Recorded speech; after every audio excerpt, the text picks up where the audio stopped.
हमारी संस्कृति, हमारे संस्कार सदा रहें हमारे साथ। सब्सक्राइब करें तिलक। किसी ने चारों ओर फूल ही फूल बिखेर दिए हैं। फूल। स्वागत है प्रभु, स्वागत है। ये क्या कर रहे हैं आप? तारनहार को नमस्कार कर रहा हूँ देवी। तारनहार? हे माता, आपके पुत्र रूप में मेरे प्रकट होने का अब समय आ गया है। 3 जन्म पहले जब मैंने आपके पुत्र रूप में प्रकट होने का वरदान दिया था, सर्वप्रथम मैं उसकी स्मृति आपको याद दिलाना चाहता हूं। हे देवी, स्वयंभू मनवंतर में वसुदेव जी स्वयं प्रजापति सुतपा थे और आप उनकी पत्नी देवी प्रश्नी थी। हमारा दर्शन कभी निष्फल नहीं हो सकता, इसलिए वर मांगो। हे जगदीश्वर, यदि आप मुझ पर प्रसन्न हैं तो मुझे एक ही वर दीजिए कि मुझे आप जैसा पुत्र प्राप्त हो। तथास्तु, तथास्तु, तथास्तु। मैंने वर तो दे दिया, परंतु वर देने के पश्चात विचार किया तो देखा कि सारी सृष्टि में मेरे समान दूसरा तो कोई है ही नहीं। एको हम द्वितीयो नास्ते। सो मैं स्वयं ही आपकी गोद में आने पर विवश हो गया।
जागिए आर्य, देखिए ये क्या चमत्कार है।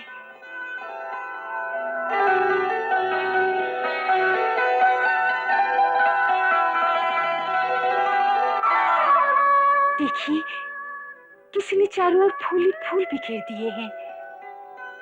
फूल। स्वागत है प्रभु, स्वागत है। ये क्या कर रहे हैं आप? तारनहार को नमस्कार कर रहा हूं देवी। तारनहार? कहाँ है तारनहार? वो जिनकी प्रतीक्षा सारा संसार कर रहा है, तुम्हारे गर्भ में पधार गए हैं।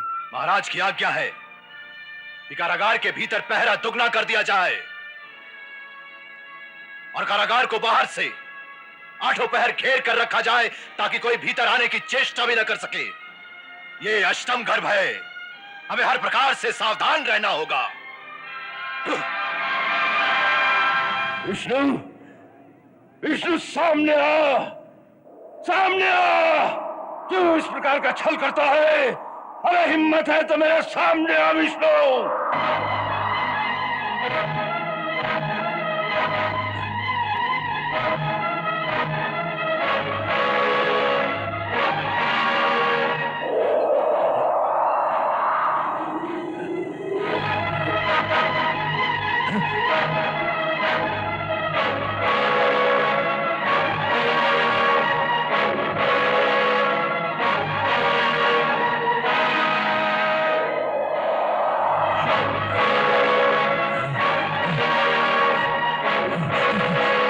वाह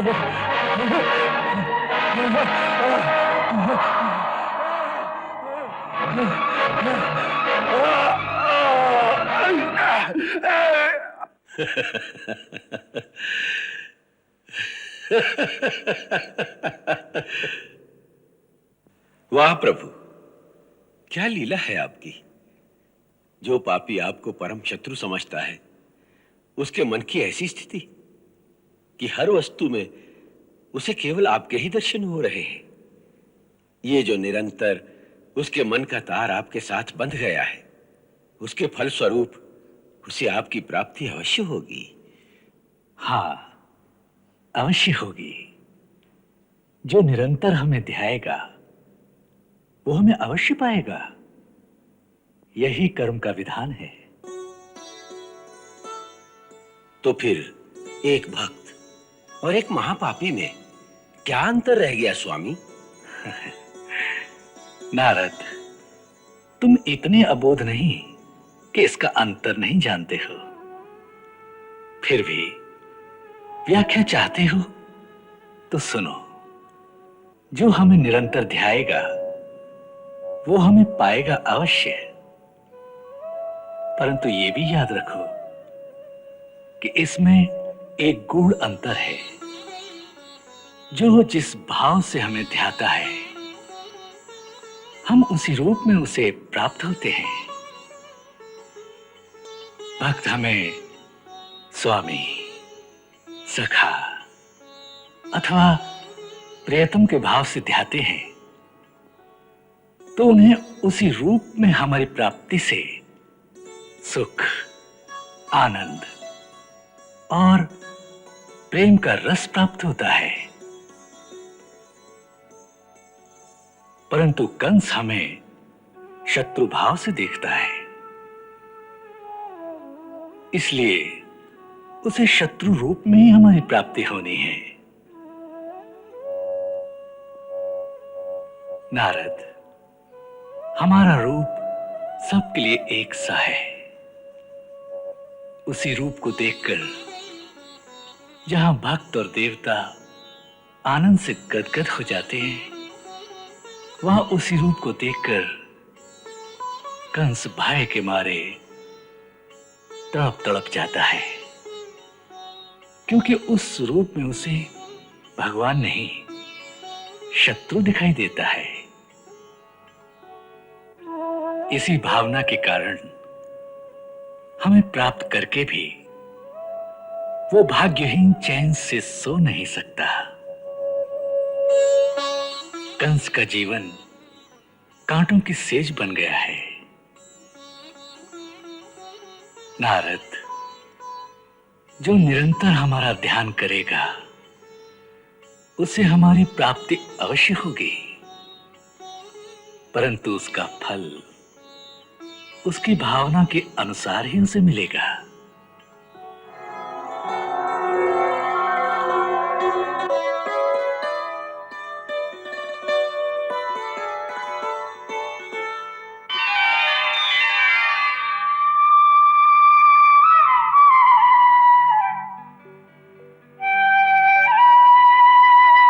हे माता, आपके पुत्र रूप में मेरे प्रकट होने का अब समय आ गया है।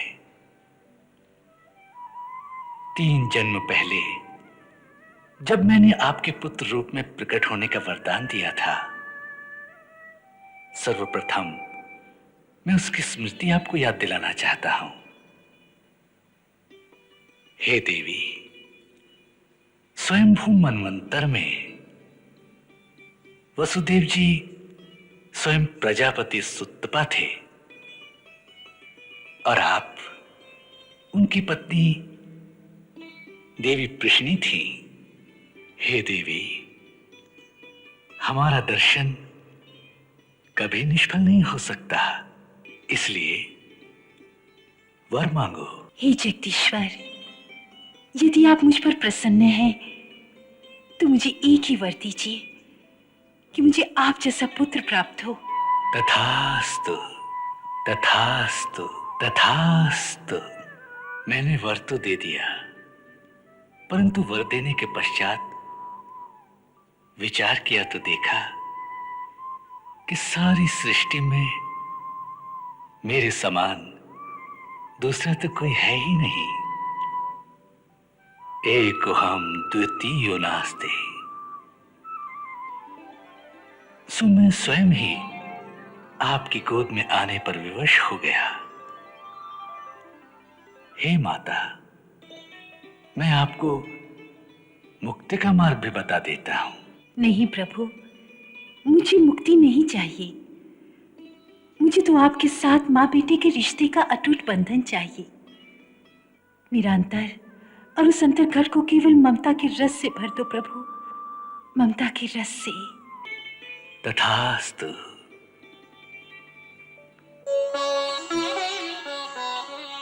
हे माता, जब मैं गोकुल से अपनी लीला समाप्त करके मथुरा लौटूंगा तो आपको मनवांछित मातृत्व का संपूर्ण आनंद प्रदान करूंगा। मेरी माया के प्रभाव से आपको ये सब बातें याद नहीं रहेंगी।